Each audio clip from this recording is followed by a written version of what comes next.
बेटे ने ही रची थी पिता के मर्डर की स्क्रिप्ट। कोतवाली बिस्वा क्षेत्र में रविवार को 65 वर्षीय वृद्ध की हत्या के मामले में बिस्वा पुलिस ने बड़ा खुलासा किया है। बिस्वा पुलिस ने जारी किए गए बयान में कहा कि बेटे ने अपनी मां के साथ मिलकर हत्या की साजिश रची थी। कोतवाली बिस्वा अंतर्गत ग्राम गोपालपुर मजरा कुतुबपुर निवासी राजा राम पुत्र रामचरण रविवार को घर के अंदर मृत पाए गए थे। मृतक राजा राम के चेहरे पर चोट के निशान थे। घटना का खुलासा न हो सके, इसको लेकर मृतक राजा राम के बड़े पुत्र नरेश ने साजिश के तहत कोतवाली बिस्वा में श्यामलाल पुत्र कल्लू निवासी गोपालापुर के विरुद्ध तहरीर दी।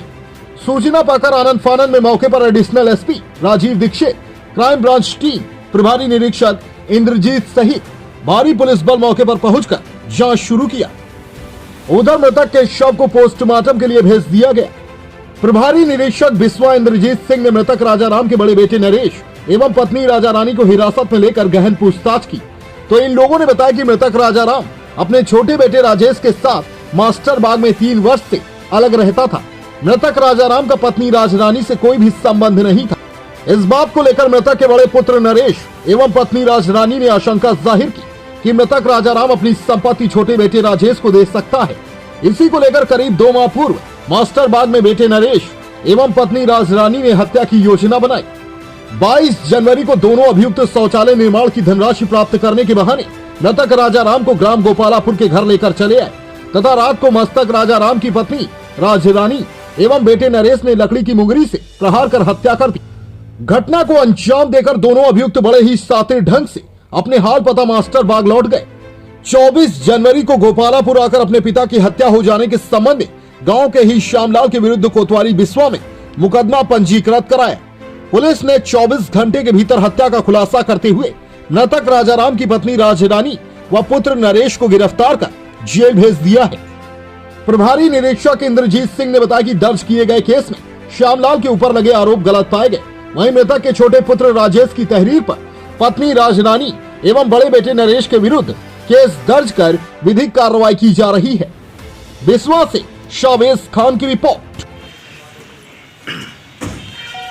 क्या हुआ था मामला, काहे के लिए तुमने मारा, क्या पिताजी को क्या मामला था पूरा बताओ। हमारे पापा ने कहा हाँ। ये जमीन और ये प्लाट ये सब एक जगह कर देंगे। एक जगह मतलब किसको दे देंगे? ये हमारे छोटका भाई की था। अच्छा, फिर? और हमारे मम्मी का खर्चा नहीं देते थे। अच्छा। ना 2-3 साल से अलग रहा है। अच्छा। हमारे बहन से पूछ लीजिए सर। अच्छा। हाँ। फिर क्या हुआ? फिर उसके बाद 2 महीना से प्लान बना और 2 महीने में मार दिया। अच्छा अच्छा। हाँ। कैसे मारा तुमने? मुगरी से मारा। हाँ। अच्छा, किस तरीके से मारा था, क्या किया, कैसे क्या हुआ? अरे मंगरी पर 1-2-3 मंगरी पर ही बस मार गए। अच्छा, मुंह पे मारा था। हाँ। इधर आना इधर। संबंध में कल जो मृतक है उसके पुत्र ने ही वादी मुकदमा बन करके मुकदमा लिखाया था। शक के आधार पर एक बस्तबा एक व्यक्ति को उन्होंने नामजद भी किया था, लेकिन पुलिस का जो घटना से निरीक्षण हुआ, हम लोग भी गए, उसके आधार पर और कुछ अन्य बिंदु प्रकाश में आए जिससे दूसरी एक घटना की तरफ इशारा हुआ। उसकी व्यापक पड़ताल की गई, टीमें बनाई गई पुलिस अधीक्षक महोदय के आदेश पर, और उससे जब गहनता से पूछताछ की गई, अन्य लोगों से भी जानकारी जुटाई गई, तो यह तथ्य सामने आया कि जो मृतक था उसके बेटे ने ही, बड़े बेटे ने अपनी मां के सहयोग से अपने पिता के हत्या की योजना बनाई। ये 2 भाई हैं, इसमें इसको ये था शक कि पिता जो है हमको हमारे आचरण की वजह से कोई संपत्ति नहीं देंगे, छोटे भाई को ही संपत्ति दे देंगे। जहाँ तक पत्नी का प्रश्न है, पत्नी के भी संबंध अपने पति से ठीक नहीं थे, सामान्य संबंध भी नहीं थे इन दोनों के बीच में, और उसके आधार पर इन लोगों ने ये योजना बनाई और इस घटना को अंजाम दिया।